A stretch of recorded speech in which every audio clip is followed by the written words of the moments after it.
I'm Adrian Hill, Technology Manager at Morris Lubricants, and today we're talking about Heritage Steam Railways. We're at Riley & Sons up in Bury, Manchester. We're in their very busy workshop, as you can hear in the background, but I'm joined today by Colin Green, one of the directors at Riley & Sons, and our brand ambassador Guy Martin. Right. And the subject will be cylinder oil. So obviously cylinder oil is really important. Okay, 100%. We're stood in front of a valve chest and a cylinder there. So cylinder oil is very important in terms of selection, and there's three main factors when you're talking about cylinder selection. So there'll be steam temperature, boiler pressure, and steam type. So those are the kind of three main selection factors. So as you start to go up the steam temperature ratings, you start to go to the heavier viscosity. So steam temperature around sort of 200, hovering around there, probably a 460 grade. As you move up to sort of 250, 275, probably a 680 grade.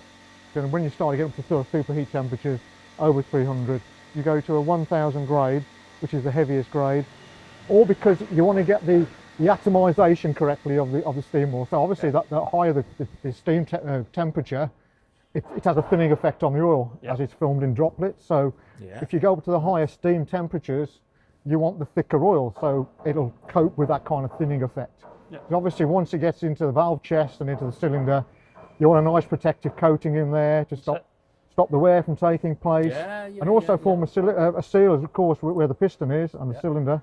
You want to help with that sort of like sealing to get maximum steam pressure.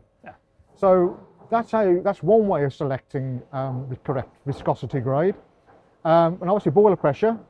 So the higher the boiler pressure, the better the atomization. So if you've got higher boiler pressures, you can put thicker oils in there because it'll help atomize them. So again, the higher the level of the boiler pressure, the thicker the oil. The thickest oil possible is the best oil possible because it gives you the best coating and protection. And then we can differentiate cylinder oils from straight oils, we call them, or compounded. So straight oils, really, they don't have any compounding agents in there. And normally when you get to high superheat temperatures, certainly when you've got the steam feed going into the superheat tubes, if you've got any compounding in there, that can sort of coke out basically and cause blockages in the superheat tubes. No, compounding, what do you mean compounding? Compounding traditionally used to be tallow fats and rapeseed oil. Those are the two main sort of compounding agents which are specified in a lot of the British rail standards of the time.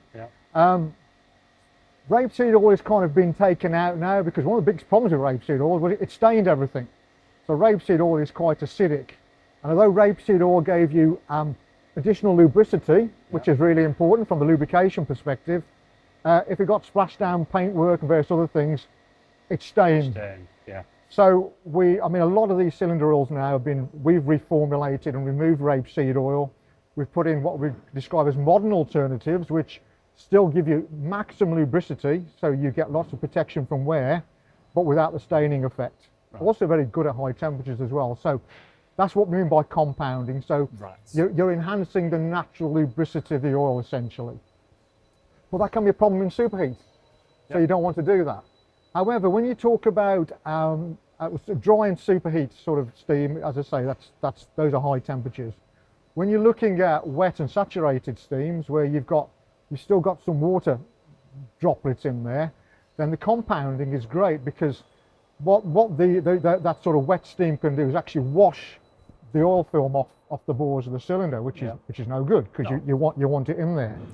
But what compounding will do is actually emulsify the water, so you get an emulsified oil film. So if you can emulsify water, it kind of stops it getting into trouble, if you like. So it holds it in place, and that gives you a really good lubricating film up and down the bore of the cylinder basically. So if you've got wet or saturated steam, you tend to use compounding. If you've got really high temperatures like dry and superheat temperatures, you tend to use straight oils. So those are part of the selection processes. But over the years we've modified the formulations away from the old British rail specs because they're probably not as relevant as they used to be. And we've improved the way we compound these oils, so they're much better at higher temperatures. They don't decompose in the same way the old-fashioned oils used to do, because you'll know carbon is a massive problem. If you've got hard compacted carbon you've got issues, you've got wear issues, you've got problems. Yeah, accelerates all the wear. Absolutely. Yeah. So you need to select base oils. The base oil is the kind of the gloopy part of the formulation, I like to describe it, which has a low carbon forming tendency. So they're highly refined, so they form very little carbon, because carbon is a no-no. But the other thing you can do with the oil formulations is where you get this oxidized kind of deposits, if you like. If you can keep them soft and not hard, then they can get moved away with the steam basically out of the way. So if you have deposits formed, which are soft deposits, that's great. But hard deposits, as you know, compacted soot, no good. Big Making issue. a mess. Yeah. So we've Premature wear. exactly. So Yeah. we've evolved the cylinder oils in line with what the demands are now, essentially. These we've got to sort of evolve the formulations to suit how they're used today. So, Colin, you use mainline 1000. That's right. On these, So, what's the lubrication scheduling like on a loco? How much do you use, and do you have reservoirs you top up on a regular basis? How does it work? Yeah, so the mechanical lubricators are on the running board, and every day we have to prep the engine. There's an amount of prep. There's about hour and a half, 2 hours of prep a day. This is when we're running like on the Jacobite in Fort William. Okay, yeah. So the guys come in and they go around and they oil all the motion, all the reciprocated motion, and that's the 220 grade. Yes. But on the 1000, it's the mechanical lubricator and the steam brake. We lubricate the steam brake with that as well, because anything on the high pressure side or the high temperature side, that's where we use 1000. Right, understand. So every day they fill the mechanical lubricator up. The mechanical lubricator, obviously, it depends on your mileage. So in Fort William, we're doing like probably just shy of 100 mile a day. So we fill that once every 2 days, but we have a sight glass, we can check it. Of course, right, okay, yeah, perfect, thank you very much. Yeah. And in terms of obviously using the incorrect steam lubricant, what potentially can go wrong? What have you seen potentially go wrong over the years? We've seen people use the wrong grade of oils. Yes. And then what tends to happen then is it breaks down, like we talked about earlier. Yeah. It's too thin. If it's a superheated engine, you put a thinner oil in, it just goes basically to water and just gets washed off. Yeah. And you lose that essential lubricating property. Yeah. And that's where you get advanced wear, and it just damages the engine. And reduced sealing as well, of course. And, you're not going to lose, it's not going to be as efficient, so all that kind of thing comes into it then. So there's kind of things you've seen over the years, yeah? Yeah, I've seen that before, yeah. Okay. It goes with what we talked about before. You talked about new skills and new moving with times. That's a really good example where we've gone from an old traditional BR standard, and you guys have had the courage to modify that and take the oil forward. And I can tell you now, from what we're seeing in here, we take the valves out, Guy, and there used to be really heavy carbonisation. Yeah. And you'd struggle to get the valves out. We used to have to put jigs on the front to pull them out, drop all the valve gear off the back, and put an hydraulic jack in and push it out to get through the carbon. And you always risk breaking a head, moving a liner. And you were always really nervous with this. Because there's that much gunge and that crap much in carbon. there. And the carbon is so hard, and then it goes under the rings. The rings can't compress. So the problem you got there is the rings don't compress. They can't get out from underneath where the wear is. And the hard wear, the rings are then up in that worn section. Then the carbon's on the end on the unworn portion where it builds up, where your valve don't run. So you're neck of the cylinder trying to get it out. Yes, you run the risk of bending stuff, breaking stuff. Yeah. So years ago, that was always an issue. Since we've gone on to Morris's, we've not had that. Brilliant. We take the valves out and they just look wet. So there's some of the stuff you talked about in the technical content, that's absolutely spot on, because there's a nice wet look. There's absolute minimal carbon. It's just like a coating, which is what you want. Yeah, absolutely. There's no build-up underneath the rings. And then better than that, the other good news story is we're looking at 2,000 of wear over a season. That's unprecedented. What would you normally see previous to that? 20, 30,000. Wow. Right. Over half a Many mil. fold reduction, yeah. 2,000 now. And then on top of the lack of wear, you've got the reliability through the season. So in the season, we run the risk of it chucking a ring out or busting a ring, breaking a ring, wearing a ring out. All that's gone.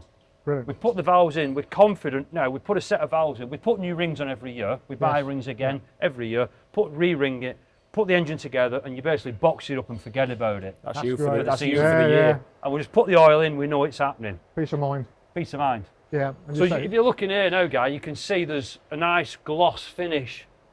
You know, there's minimal wear, no carbon build up. Now years ago, we had to be in with scrapers and scrape all that carbon off. And it's all, you know, there's nothing there.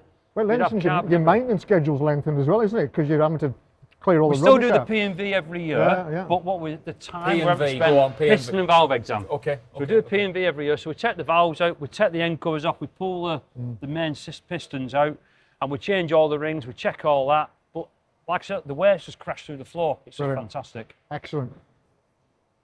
That's good, and it's good reinforcement. As I say, you know, we spend a lot of time looking at this and thinking about it and trying to improve matters. And you know, this is great because this is an endorsement for our modifications, really. Yeah, and it's working, isn't it? And it's moving with the times. It's what we talked about before. Yeah. So what happens, guys? The oil gets put in a mechanical lubricator. Yep. The mechanical lubricator is driven off the motion. Okay. So it has the set stroke all the time. So that's pumping away, pumping the oil down. It then goes through an atomizer.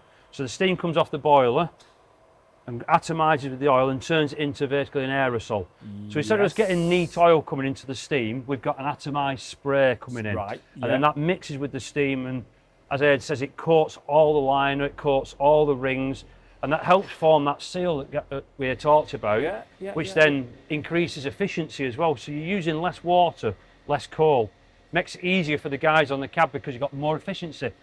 It's not just the mechanical advantage, there's an advantage across the whole operation from start to finish. So it's an easier train to operate. Everything's better. Easier train to drive. And you're confident everything's going to be right. Ticking lots of boxes there. Ticking lots of boxes. That's what we want, don't we? Yeah, it's easy into everything's you're confidence. on the coal face, you're seeing all of this. You're seeing this day by day. You can't argue with it. You know, the guys are operating these engines, our guys operate the engines, so they're seeing this out day by day and report back. Yeah. They report back less maintenance issues, less faults, less call-outs, less breakdowns. So it's everything all together combined. Speaks for itself, yeah. Perfect. So well done. Oh, So thank you very much. Thank you for doing You're that. very kind. You're very kind. Well done. You're the man. Brilliant, thank you, Colin. No, Thank this you. is mint. problem. Thank you. No Thank problem you at all. very Pleasure. much. Brilliant. So if you'd like to see any more content like this, please visit the Morris Lubricants website or our YouTube channel.